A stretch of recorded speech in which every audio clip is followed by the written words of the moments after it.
now 18 minutes after. Winter weather is with us, and while you and I may know how to bundle up and stay warm, some of our furry little friends may need some help staying healthy and safe during the winter months. Susan Karp is from Glens Falls, New York. She has 2 dogs, a cat, and 5 birds. She says they're not all in the same cage. And Jim Simplizio is from Trumbull, Connecticut. His Cairn Terrier Zeke is 8 years old. He also has a little kitty. And Dr. Stephen Kritzik is a veterinarian with the ASPCA Hospital here in New York, and he's here to answer some questions about winterizing a pet. Nice to see you again, Steve. Thank you. It's nice to be here. Thank you for joining us both. Thank you. This is the time of year where we're all doing a lot of things around our house, traditional things that aren't necessarily good for the pets. Is that right? You have to be careful with holiday decorations. Next week, Hanukkah, people light candles. Be sure your pet doesn't get near the candles and tip them over and start a fire. And as you set up a Christmas tree, tinsel is especially attractive to cats because it's shiny. So if you have a cat, then I'd recommend not putting tinsel on the tree. And if you have lights on the tree, then it's best to keep it in a room where you can close the door so the pet can't go in and tip the tree over or get into trouble.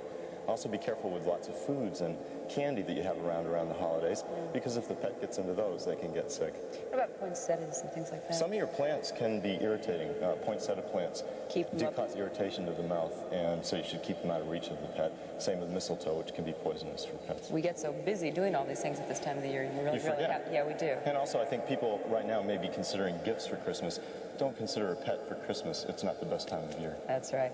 All right, Susan, you have a question for Steve about cold weather, I believe? Yes. We live in upstate New York. It's a bit cold, bit icy, bit snowy.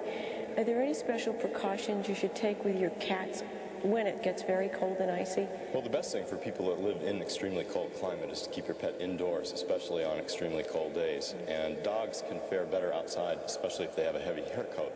But cats are more susceptible to frostbite and hypothermia, and therefore it's best to keep them indoors.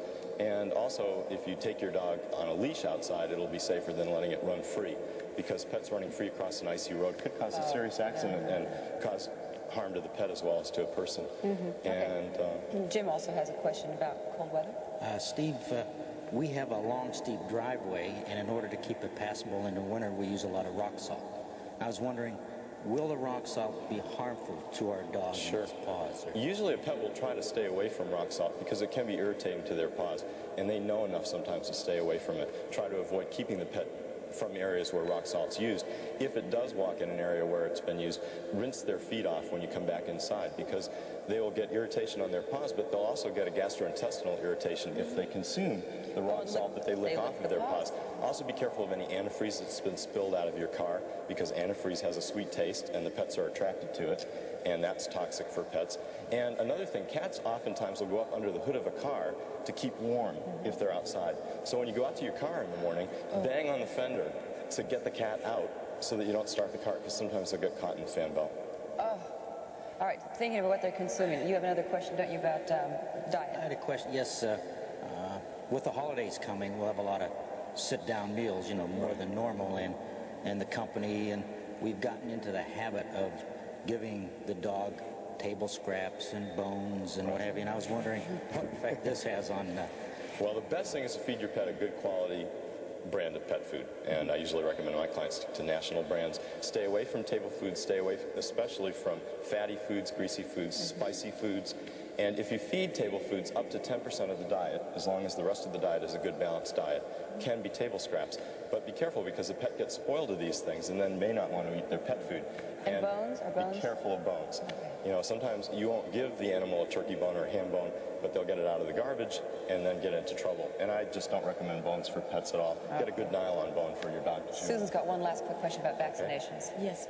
We have an outdoor cat, and our vet has recently started her on the feline leukemia vaccination. Could you explain a little bit about that? Feline leukemia virus is a very infectious disease in cats. There is a vaccine which will prevent this in cats, and people should speak to the veterinarians. It requires a series of injections, and all pets should receive annual boosters. All right. Susan and Jim, thank you. Steve, it's nice to see you. Nice to see you again. You're welcome. And we'll be back. Next half hour, Julian Lennon remembers his father.